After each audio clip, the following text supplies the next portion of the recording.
Welcome to today's video. Before we jump into the vlog, I just want to say massive thank you to everyone who's been jumping on the merch clearance sale. I also have this genuine Blitz Japanese can of candy, and I'm gonna throw this in a random one of you guys' orders, only for the next 24 hours though. So for anyone who's bought anything for the merch clearance sale and for the next 24 hours, one of you guys will get this. It's going to be completely random. Just going to throw it in the bag with one of your orders, so make sure you jump on it. These are limited. You can't just buy these online. Blitz only sent a limited amount of these to their dealers as kind of like, I think it was a New Year's gift. But yeah, genuine Blitz, the coilover brand, and a bunch of other Japanese cool parts. And I figured it'd be kind of cool, completely sealed.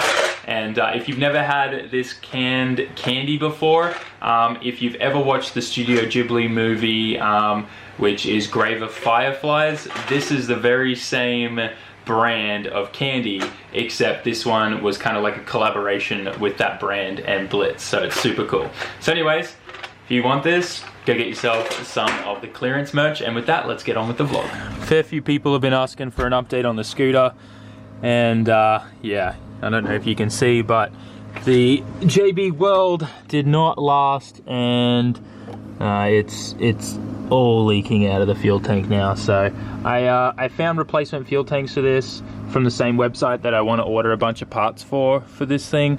So I think what I'm gonna do is I think I'm just gonna stop riding this until I order all those parts. I'm gonna drop a fat stack on a whole bunch of other stuff. I'm probably going to upgrade the engine, put a clutch on this and a whole bunch of other stuff, and we'll just nice exhaust and everything, so we get power bands and stuff. So I think we're going to do that. I also have another one coming. A friend of mine in Japan had one, and he lives all the way up north in Omori, and he's going to bring it next drift event he comes to where I'm at, and he's going to give it to me. He said he bought it years and years and years ago, had a bit of fun with it, and it's sat in storage ever since. So we're going to get 2 of these, which is going to be sick.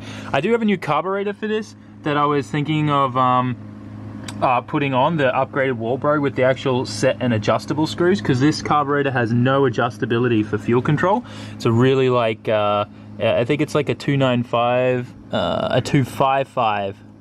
So no, 295 Walbro, and this has no screws on here whatsoever for adjusting fuel whatsoever. So I did have the upgraded one arrive, but since I'm changing the motor and stuff like that anyways, so this will just be a good spare for the other one. I think the motor's fine and healthy. We should probably change like the crank bearings and stuff on it, but just gonna let this thing sit, and I'll put it in storage until that new motor arrives. But I wanted to have a look how much oil the Skyline has used just from that drive last night. And I've been reading a lot of your comments, guys, and I wish I could say there was something there that I hadn't checked. I've literally gone through everything you've all mentioned, and unfortunately I'm very confident it's just she's like worn rings and ringlands or something like that. But yeah, let me get a rag and we'll pull the dipstick out and we'll see if we've lost a bunch, because like, just so you know, this thing is using like almost 3 liters of oil just from that drive down to Aoba-Ku for FD and back. Like literally 3 liters of oil. That's huge. This thing takes 5 liters because of the oil cooler kit, but yeah, like that's pretty much almost a whole tub, like can of oil. It's insane. So I just cleaned the oil off the dipstick and pushed it back in. Let's see where we're at. Oh man, she's already used it a little bit too. It's hard to see, but that was at the H at the full mark before, and now it's just a tiny bit lower, so it has used a bit of oil in just the last day from those pulls I was doing and stuff, which is kind of insane. You would think I would see like plumes of smoke out the back of this thing, but I don't see anything other than just a little like bit of rich looking smoke, like because you know when you're drop your foot to the accelerator and you're starting to do a pull, you know, you're dumping a lot more fuel in those instances with throttle enrichment. That's it.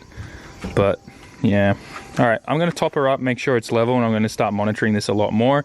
And I'm just gonna go over a few more things and triple check some stuff. But yeah, my goal is to pretty much just keep daily driving this until I get the opportunity to start tearing the whole thing down. At the same time, I'll probably have the Evo on the side, like I said as well yesterday's video. But for now, She's still running, so we'll just try and baby her. I probably won't hit any drift events whatsoever with her, but yeah.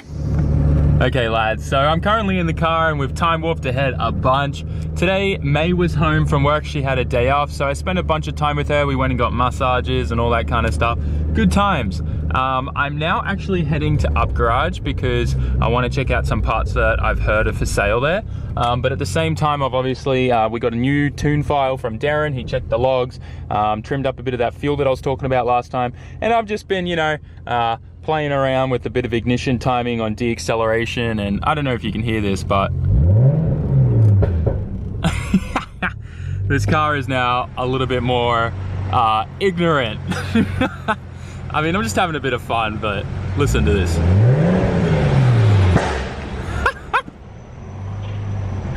It sounds like a wet fart. I mean, it's all good. My muffler didn't really have any padding left in it anyways, but just a little bit of snap, crackle, and pop on decel. Let's see if we can get it again. Oh, that time was no go. Alright, that's ignorant. We're pretty much at Up Garage. We'll pick it up from there. I'm sure the guy behind me is loving life right now. So we're in the wheel section. I spotted a set of RZF2s, which are a really nice wheel from Advan. Unfortunately though, wheel size is pretty bad. HA. Some old Graham lights. That's actually pretty cheap. 7.5J, don't worry. Weak offset. Hey! Some gold Watanabes, only 450 bucks. They will look good on someone's car. Alright, now, from what I've heard, there may be some wheels here that are actually in the size that I need. 10.5J, 10.5 inch wide, plus 25 offset, the correct PCD as well. These are a bit pricey though. It's like $1,400. At least it comes with tires, but I'd probably ask them to take them off because I am not about that stretch life, and I have no use for these tires. What are they? 245s? Yeah. This is not gonna grip up at all. Wait, no, these are 19s. Damn it! I thought they were 18s. Well, I'm not walking out of here buying anything now. Mega sad. I'm not gonna lie, these would kind of look nice on the Skyline too. Shame they're only 9.5. I need 10.5s, man. Some nice equips. Some 20s back here, SSRs. Damn it. I can't win, man. Can't get, these are good Skyline size. Fronts and rears for 18s, but yeah, man, this is literally the perfect wheel size if only they weren't 19s. If they were 18s, I literally would have bought these today. Big sad. Although these are kind of growing on me, I'm not gonna lie, these Work Emotion T5Rs, they definitely are growing on me. I'm pretty big fan of those. What are these 17s up here for $1,000? Rays. Oh, the 57 DRs.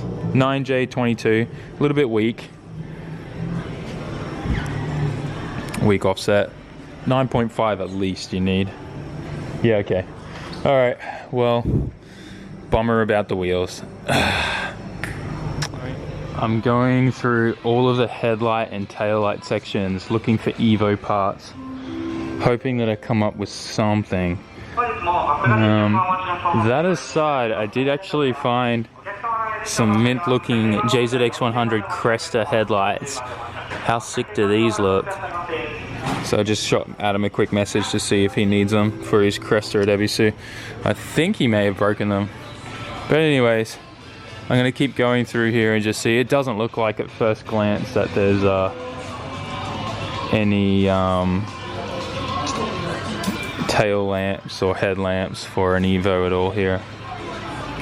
You know, I've come to realize that there's a great possibility that there is not a single Evo part in this entire store. Maybe upstairs in the body section, which is closed today because they're reorganizing everything, but like I've looked everywhere here and I can't find anything specifically for any Evo, which is kind of crazy.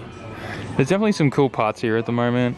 A lot of like 1J intake manifolds and all that kind of stuff. And a bunch of turbos are in stock. They've got a bunch of SR stuff and exhaust bits for RBs and stuff as well. There's a pretty cool downpipe here. This thing's for a Subaru, I'm pretty sure. But yeah, like, I don't know. I'm just kind of bummed. Thought there'd be like a decent amount of parts in here for an Evo. Like at least like even some brand new things from, you know, some manufacturers like even Tomei and stuff like that. You'd think there'd be something. But I've been going through everything here. Yeah, this is actually kind of good. This is a return flow Blitz intercooler kit. Piping seems to be pretty good still, which is good. But yeah, this is a good intercooler kit for anyone who's got a 33, 34. Yeah, no, like even just stuff like this. I was expecting to find stuff like this for the Evo, but nothing, man. Come up with absolutely nothing. It's kind of a big sad. Just going through all the interior odd ends and pieces, seeing if by chance there was anything here. Oh, this is actually kind of cool. R32 Skyline 4-door rear door cards that are in good condition. But yeah, you can generally find a lot of like good stuff here. For instance, the center console and stuff like that, and you can generally find, I mean, it depends, like obviously how much stock they have, but sometimes you can always find like those odd ends and pieces that are always missing from your interior or brake. What? Jeez, talk about one big shifter. But yeah, a lot of BRZ stuff and 8.6 stuff. No Evo stuff though. Big sad. Isn't that a Type R shift knob? Like they even sell a bunch of like HKS products brand new, which by the way the welds on this look amazing, but it's only for Subaru stuff. I don't know, maybe just Evos aren't that popular amongst like the young guys here, because I can't find any parts at all in this store for Evos. It's kind of crazy. Like not even these. I couldn't even find anything here for an Evo. A lot of Subaru, Nissan stuff. I don't know. I'm not gonna lie, like, I mean, when I look on Yahoo Auctions, I find a bunch, but maybe Upgarage just, it's not that popular, so they don't stock it. For those wondering, the Go-kart has not sold yet. And I've seen a fair few people take interest in it, like come here and they pulled out every single one of the engines that are in these boxes here. And these two under here are brand new ones, unused. But it seems like, I don't know, people just haven't really like jumped at it. They only want $1,000 for everything. I don't know, that seems like a good deal to me, but there is also a lot of drivetrain parts missing. Like I don't see any sprocket or anything there connecting the engine to the axle. Still looks really cool. Perilla? Does that mean anything to anyone? Interesting. Just saw these wheels over here and I figured we'd take a quick look. Ah, what is with all the 19s, man? 19, 9.5 J plus 38. This would be perfect for a Skyline if it was only 18. And then there's a set of 17s here with weak sizing. Damn it, man. This guy in the VIP crown rolling in. Oh, it's a Celsior, but same. What was he listening to? This cool little truck. I want to go check out this this Mark II over here. So I spotted this thing. Oh wow, the whole front of it's kind of held together with bondage tape. Mark II next to a Stagia. This actually looks like it. Oh, water's dripping on me. This could, no, it's not a 260 RS. It's missing the wing. Nice wheels though, Yokohama Advance. This Mark II is kind of cool too, wide bodied. Definitely a bit of a beater. The guy gets down and has fun with this, that's for sure. Hence why the front bar's held together with tape. Not too bad. JZX chassis's really been growing on me lately. Well, unfortunately this kind of sums up what's here tonight. I swore that those wheels were 18s. The guy that works here that I'm friends with, he sent me pictures of them. And I don't know, I must have overlooked the fact that it had 19 in the top corner. I literally thought they were 18s. I'm so bummed. I thought I was going home with wheels today. Nonetheless, I got to have a look for some Evo parts. Couldn't find a single thing, which is also disappointing. But I did have a bit of fun with tuning and stuff, street tuning on the way here. If you guys are interested in like learning how to do like basic stuff, now I want to be very, very careful. I am by no means an expert when it comes to tuning. I am still learning, which is why Darren helps me at the moment.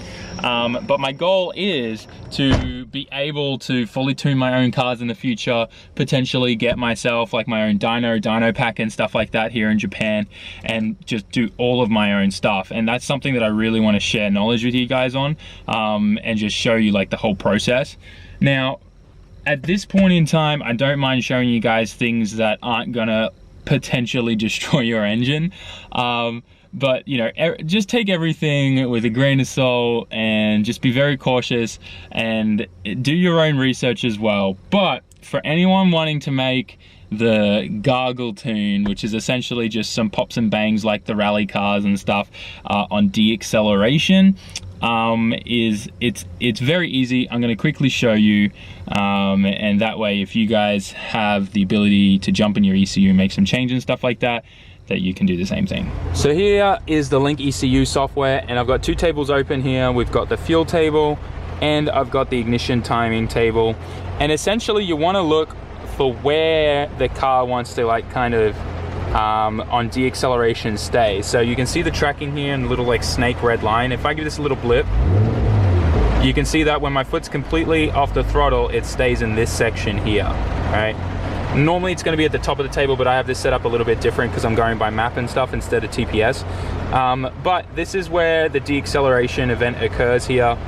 And essentially I've just retarded the timing there by -20 degrees. And what that means is when this is in this category and we're driving, right? If I'm just sitting here idling right now, I have, my gosh, it is really coming down. But essentially we will now have some crackles and pops.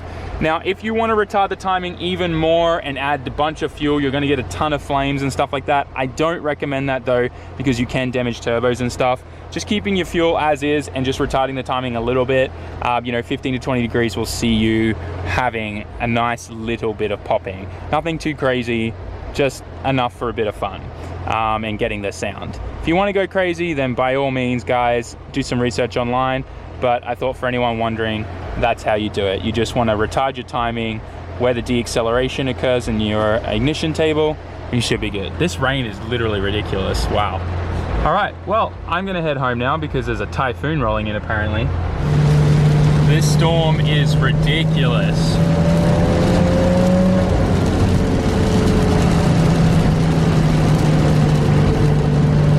I managed to somehow survive driving through that ridiculous storm, but today was pretty cool, super chill. Like I said, I spent a bunch of time with May, so I didn't really work on the cars too much. I did, however, manage to squeeze in a little mod to that fan that I wanted to do on the front of the radiator. And essentially, it just turns on all the time now when the car has ignition. I actually found out it was never ever engaging and working in the first place because that's Nissan's like overheating fan, it's not the AC fan. And because my front end was changed to a 34 and there's a 34 radiator in there, it doesn't have the little temp sensor switch that normally screws into the radiator on the 33s. And for the longest time I was wondering what this hanging wire and plug was next to the radiator. Well, I finally know. That's meant for the temp sensor switch that goes in the radiator that is non-existent. So all I did was I just jumpered the two pins together for now, and now that fan actually works and my temperatures are staying 10 degrees cooler, which is awesome.